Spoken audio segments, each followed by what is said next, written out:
Cerita ini kejadian di tahun 2012. Ada 4 orang mahasiswa, cowok semua. Langsung gue samarin aja yang namanya jadi Adam, Benny, Coki, sama Deka. Oke. Itu gue bikin ABCD biar lu gampang. Cowok semua berarti? Cowok semua. Mereka ini ngontrak di salah satu rumah kecil di daerah Jakarta Timur. Kontrakannya kayak cuma 2 kamar gitu, 1 kamar mandi, sama ruang tengah terus dapur. Nah, karena kontrakan lebih murah dari ngekos dan bisa rame-rame jadi gak kesepian gitu. Mereka ini ngontrak tuh di sana baru sekitar 1 tahunan. Tapi ya namanya anak mahasiswa udah ngontrak, bebas banget tuh mau ngapain aja. Satu yang paling bandel di antara mereka berempat tuh namanya Adam. Emang mainannya suka aneh-aneh, Muy. Nah di satu sore, Adam ini ngedein buat main jelangkung, Muy. Yang sebelumnya, Adam memang udah ngobrol-ngobrol nih sama saudaranya yang ngerti hal mistis dan googling-googling apa yang perlu disiapin. Yang intinya Adam ini udah ngerti lah dan dia pede buat mainin jelangkung gitu. Oke. Dan dia langsung ngesiapin ada jelangkungnya gitu? Nah, abis itu dia ngajak teman-temannya kan. Diajak teman-temannya pada mau main gak?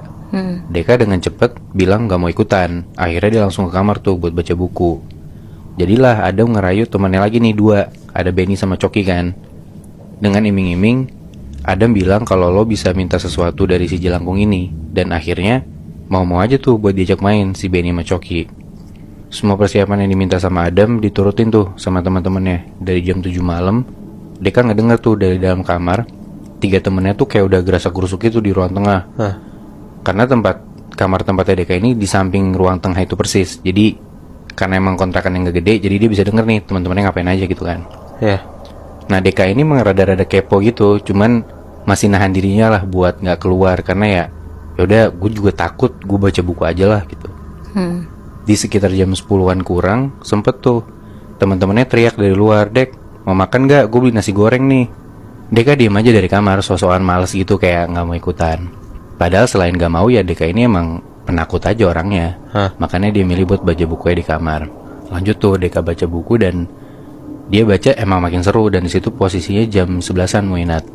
Tiba-tiba lagi asik baca buku, Deka denger dari luar teman-temannya ini kayak ngomong bahasa Jawa bareng-bareng. Omongannya rada panjang gitu, kayak bacain mantra gitu loh. Tapi Deka gak ngerti apa yang diomongin sama teman-temannya kan. Terus gak lama setelah teman-teman yang ngomong Jawa gitu, Deka ngerasa dari luar tuh kayak hening banget, sekitar cuma beberapa detik. Abis itu Deka denger dari luar teman-temannya tuh kayak gerasak-gerusuk sambil teriak-teriak ngomong kotor. Sampai akhirnya di luar tuh jadi hening banget. Jadi kayak Deka ngedenger teman-temannya teriak-teriak gak karuan, terus lama-lama hening gitu aja. Gak ada suara sama sekali. Deka coba balik teriak keluar dong kayak, "Bro, woi bro," mastiin kayak teman-temannya ada di luar apa enggak gitu kan. Tapi gak ada jawaban apa-apa. Mulai panik tuh Deka. Dibilang kayak, "Woi jangan pada bercanda dong, kok diem aja sih lu semua?" Setelah sempat mikir mau keluar atau enggak, akhirnya Deka cobalah dia buka pintu dan ngecek sebenarnya ada apa di luar. Begitu buka pintu, ternyata di ruang tengah gak ada siapa-siapa. Dan gak lama setelah itu Deka pingsan gitu aja. Nah, apa yang terjadi? Ini kita lihat point of view Adam dan kawan-kawannya ya. Jadi di jam 7 malam itu, Adam tuh nyuruh temen-temennya buat siapin bikin boneka jelangkungnya. Kayak beli batok kelapa, kayu-kayu kecil, kain benang, sesajen segala macem, nyiapin kertas, kayak gitu-gitu. Mereka buru-buru tuh, takut apa yang mereka perlu tuh udah pada tutup kan, takutnya toko kan. Dan akhirnya kebeli semua tuh apa yang harus mereka siapin buat bikin boneka jelangkung ini. Semua udah balik ke kontrakan, mereka bikin bonekanya tuh. Dan emang, begitu bonekanya kelar, mereka masih sempet-sempetnya tuh makan nasi goreng jam 10 itu yang ngajak Deka. Kali aja kayak Deka mau ikutan setelah itu gitu kan, masih ngerayu. Tapi ternyata gak mau. Kelar makan, mereka mainin nih boneka jelangkung yang mereka udah buat. Bonekanya simple banget, kayak boneka jelangkung ala-ala gitu loh. Pernah liat gak sih lo? Kayak palanya dari batok kelapa kecil gitu kan. Ada kayu dibikin jadi tanda plus gitu buat badan. Terus ya udah diikat aja tuh pakai tali. Simple aja. Nah bonekanya coba dimainin, mereka sebutin mantranya. Mantranya bukan kayak datang tadi jemput, pulang tadi antar, bukan kayak gitu Muy. Tapi bahasa Jawa yang rada panjang gitu. Makanya Deka dari dalam ngedengar teman-teman yang ngomong Jawa kan. Karena itu mantranya. Udah disebutin mantranya berkali-kali. Dan setelah mereka nyebutin mantra itu, gak sampai beberapa menit, ini boneka bener-bener gerak sendiri. Dan seketika ternyata mereka gak seberani itu Muihnat. Mereka langsung teriak-teriak ngibrit lari keluar kontrakan. Makanya yang Deka dengar dari dalam itu tuh hening, karena teman-temannya kabur gara-gara cuman ngelihat jelangkung gerak dikit doang gitu loh. Iya. Nah, setelah keadaan Deka pingsan itu sekitar jam 12-an, Adam, Benny sama Coki ini ngeberaniin diri buat masuk lagi ke kontrakan. Dan di situ mereka ngelihat Deka ini udah pingsan depan kamar. Ditepok-tepok tuh pipinya Deka nggak bangun-bangun. Dan ini nih yang aneh, karena nggak bangun, Deka coba digendong ke kamar. Adam yang badannya tinggi gede, pede buat ngangkat Deka yang emang badannya kurus dan kecil. Tapi ternyata Adam ini nggak kuat, dan entah kenapa badannya Deka ini rasanya kayak berat banget gitu loh. Barulah pas mereka bertiga yang gendong, Deka bisa nih buat dibawa ke kasur, ke kamar gitu. Sampai di kamar, Deka coba buat dikasih kayak minyak kayu putih ke hidungnya biar sadar gitu. Dan gak lama Deka sadar. Tapi yang aneh, Deka ini diajak ngobrol tuh diem aja. Diemnya bukan yang diem kosong gitu, Muy. Nah, tapi dia tuh ngerasa heran dan bingung sendiri sama apa yang diomongin sama teman-temannya. Kayak nggak ngerti temannya ngomong apa gitu. Dan kayak dia ngerasa bingung, gua ada di mana, kayak keheranan ngeliat keliling ruangan tuh apa gitu. Tiba-tiba bingung aja gitu. Tiba-tiba bingung aja. Nah, Adam yang rada-rada heran tuh nepok-nepokin pipinya si Deka kayak, "Woi, lu kenapa sih, Dek? Sadar."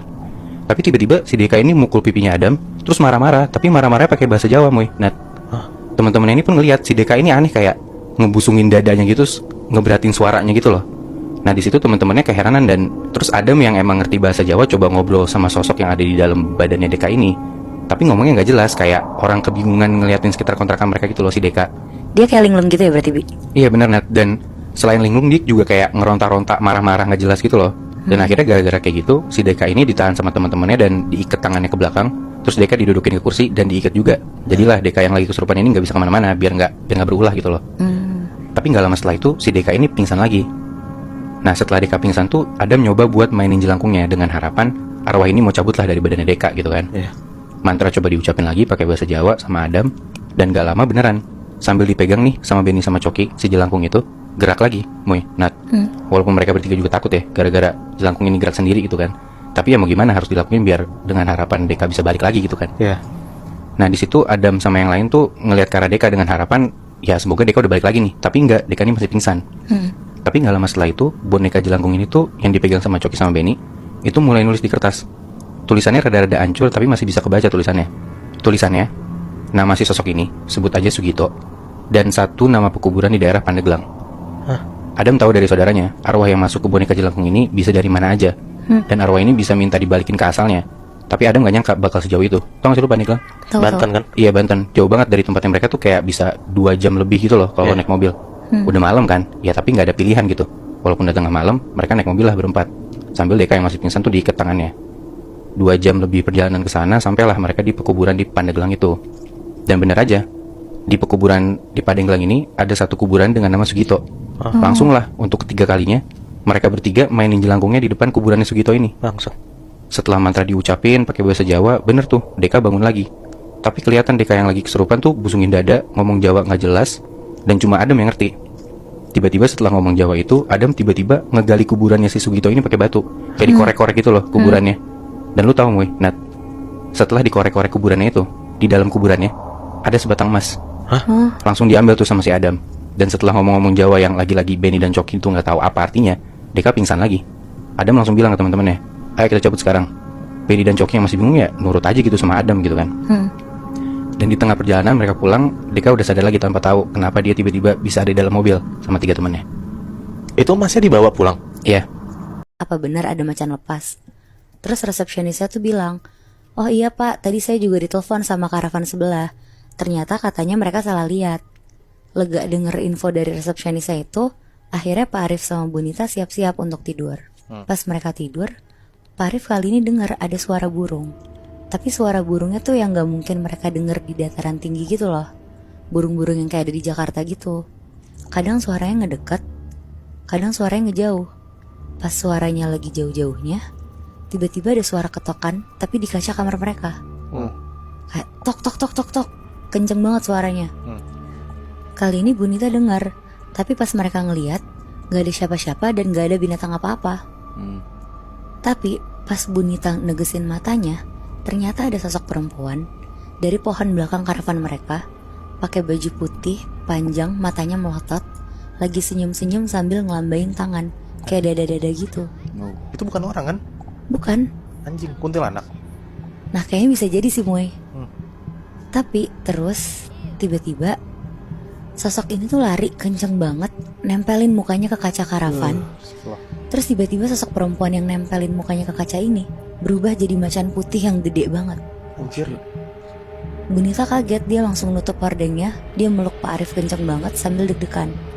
Pas Pak Arif nanya kenapa, ada apa kok ditutup, Bunita gak bisa ngomong apa-apa selain merem dan melukin Pak Arif aja. Gak lama setelah Pak Arif nenangin Bu Rini, akhirnya gak lama Bu Rini ketiduran dan mereka tidur berdua. Besok paginya pas dicek, demamnya Rini tuh udah turun. Terus mereka mutusin untuk keliling-keliling taman safari hari itu. Mereka nonton pertunjukan, ngasih makan penguin, lumayan seru dan banyaklah aktivitas mereka seharian. Sampai akhir udah jam 5 sore, Bunita bilang ke Pak Arif untuk cepet-cepet balik ke karavan. Karena dia mikir kalau gelap jalanannya tuh serem buat kesana. Akhirnya mereka sampai karavan masih agak terang dikit. Rini sama Rio mandi, semuanya bersih-bersih. Pas udah ganti baju tidur, tiba-tiba badannya Rini tuh panas lagi. Kayaknya Rini tuh kecapean karena aktivitas yang lumayan banyak kan hari ini. Akhirnya Rini ditidurin mamanya lebih cepat, kayak jam 7 tuh udah naik kasur. Gak lama Rio juga tidur di kasur bawah. Mama papanya juga ikutan masuk kamar lebih cepet tuh malam itu. Pas lagi tidur sekitar jam 10-an, Rio tiba-tiba kebangun. Dia dengar ada suara binatang kayak Rio yang masih kelas 1 SD takut banget kan. Dia manggil-manggil kakaknya, Karini, Karini, tapi gak digubris sama kakaknya. Terus Rio mau ngecek kakaknya dong. Dia naik ke atas tangga kasurnya. Pas tangannya udah nyentuh kasur atas, dia dengar suara yang dia dengar tadi tuh ternyata dari atas. Anjing. Oh shit. Tapi pas dia lihat, ya benar kakaknya masih tidur di atas. Tapi yang anehnya, ada ekor warna putih garis-garis hitam keluar dari bagian belakang badannya Rini. Oh shit. Dan pas dia lihat ke tangannya Rini, dia ngeliat kukunya Rini tuh kayak kuku macan yang panjang-panjang gitu. Anjir. Akhirnya Rio tuh jatuh ke bawah, dia teriak, "Mama!" Akhirnya papa sama mamanya tuh datang ke kamarnya. Papanya kaget banget ngelihat yang tidur di kasur ini udah bukan Rini, tapi sosok macan putih. Fuck. Anehnya di situ mamanya Rini tuh nggak kaget sama sekali, Moy, Bi. Dan malah tenang terus nempelin mulutnya ke kuping macan ini. Sambil kayak bacain doa-doa sekaligus bacaan gitulah. Gak lama Rini bangun dan berubah jadi Rini lagi. Pas suaminya nanya, kok bisa? Rini kenapa? Kenapa Rini bisa berubah jadi macan? Di situ mamanya minta maaf karena gak pernah cerita ke papanya. Jadi macan putih ini tuh makhluk yang jagain Rini. Tapi Rini tuh gak tahu sama sekali tentang makhluk yang jagain dia. Yang tahu tuh mamanya, karena sebenarnya macan putih itu adalah makhluk penjaga, turunan dari keluarga mamanya. Sebenarnya Bunita udah mulai curiga waktu Rini ngeliat macan yang deketin mobil mereka. Dan mamanya mikir kalau makhluk penjaga Rini itu ngerasa kepancing ngeliat macan putih lainnya. Oh shit. Tapi berarti Nat, penjaganya si Rini ini sosok cewek kuntilanak itu atau macan sih? Jadi itu tuh sosok siluman gitu loh, Moy. Dia tuh bisa berubah jadi cewek, terus bisa juga berubah jadi macan. Oh. Tapi kenapa sosok siluman ini nunjukin dirinya jadi cewek kayak seakan-akan nakutin Rini gitu? Soalnya dia kayaknya pengen nunjukin dirinya aja sih, Bi. Soalnya kan si Rini juga gak tahu kan dia dijagain sama sosok itu. Iya, bener. Jadi sebenarnya nggak ganggu, Bi. Oh iya. Jadi cerita kali ini gue mau ngebahas tentang pengalaman seorang anak kecil. Dia laki-laki, namanya kita sebut aja Rizky. Waktu dia tahu kalau dia tuh ternyata dalam tanda kutip beda dari anak-anak yang lain adalah pas dia kelas 3 SD. Nah sampai akhirnya suatu hari dia tuh ngerasain hal aneh banget, Muibi. Sekitar jam 9 malam pas lagi tidur, Rizky tuh ngerasa badannya tuh demam tinggi banget. Pokoknya dia kedinginan, menggigil, sampai pakai selimut berlapis-lapis. Karena waktu itu kebetulan orang tuanya tuh lagi di luar kota dan dia ditinggal sama pembantunya doang. Jadi dia tuh cuma keluar kamar, bilang ke mbaknya kalau badannya tuh demam. Akhirnya dikasihlah obat demam. Terus Rizky balik lagi ke kamarnya. Dia lanjut tidur lagi. Sampai akhirnya tiba-tiba sekitar jam 1 malam dia tuh kebangun karena denger kayak ada suara bisik-bisik gitu. Kayak Pas dia diemin, suara tuh makin banyak dan makin bisik-bisik gak jelas gitu, Bi, Moy. Tapi dari arah mana nggak tahu. Kayak dari sekeliling kamarnya dia. Akhirnya karena dia juga ngerasa keganggu, dia nyoba buka matanya. Dan pas dia buka matanya, Rizky tuh ngeliat di sekelilingnya dia ada pocong banyak banget muterin tempat tidurnya. Sambil mulutnya tuh kayak komat kamit bisik-bisik semua. Ih, cing. Oh shit. Pas ngeliat itu karena Rizky juga gak bisa gerak kemana-mana, dia ngumpet lah di dalam selimutnya sambil teriak-teriak mbaknya. Sejam sampai 2 jam dia ngumpet di balik selimut. Gak lama tuh suaranya udah gak ada. Akhirnya karena dia ngantuk, ketiduran juga tuh dia di situ. Nah selama nunggu orang tuanya pulang, Rizky tuh ngalamin banyak kejadian-kejadian aneh Moibi. Malamnya nih pas dia mau tidur, Rizky tuh udah matiin lampu dan lain-lain nih, bener-bener udah siap buat tidur. Tapi tiba-tiba banget dia tuh nyium ada wangi melati kenceng banget. Wanginya tuh sampai bikin dia pusing. Dia mikir mbaknya tuh kayak nyemprot wangi-wangian kayaknya. Mbaknya tuh bilang kalau nggak nyemprotin apa-apa. Akhirnya Rizky tuh balik lagi ke kamarnya. Dia naik ke lantai 2 sampai depan kamarnya. Dia mau buka pintu kamarnya nih. Pas dia buka, Rizky tuh ngeliat ada perempuan, mukanya serem, hancur banget, lagi tiduran di kasur Rizky sambil ketawa-tawa. Bah, Rizky langsung lari ke bawah dan perempuan itu tuh kayak terbang ngikutin Rizky. anjrit. Aduh, gue